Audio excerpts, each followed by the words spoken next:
yesterday. How did it go? Oh, it was wonderful. You know, we spent a whole day and got there early, and Coach Beamer made himself available to us, and it was him running the clinic, not one of his assistants. And of course, we had a trade-off where I had to give his offensive staff a couple hours. It's never you do something for nothing now. There's always a trade-off. So they had requested some stuff for me to bring in the late afternoon to when he decided it was time for him to go home. That stuck me with the offensive staff, and I had to pay my dues there. But we went through everything they did and watched tape and went over drills, and Brian and I went together, and then when I went with the offensive staff, he continued to watch tape with one of the assistant coaches after Coach Beamer was wrapped it up. You talked about special teams, stressing it in the past from your first year. What is so hard about special teams excellence that it takes maybe longer than it does to grasp offense? Well, one of the reasons I went is because of my involvement this year with special teams.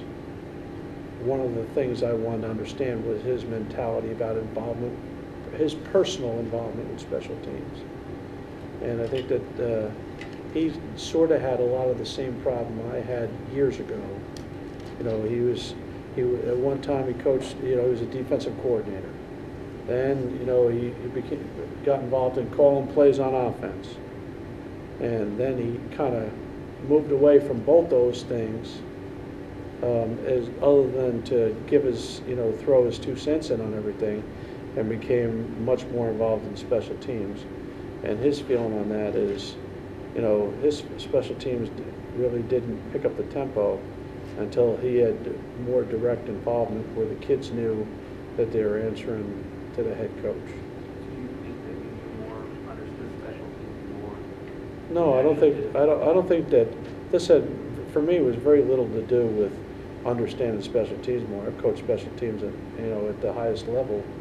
It wasn't understanding special teams. It was how to coach, how his approach to coaching them to get the guys to play at a higher level of efficiency. Obviously, he spends a lot of time trying to scheme a block of the week, so to speak.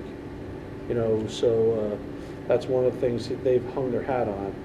But there's risk reward there. I mean, you want to go ahead and bring it after every time. You got to be willing for everyone in the place to boo you every time you rough that punter at the same time. So there is give and take.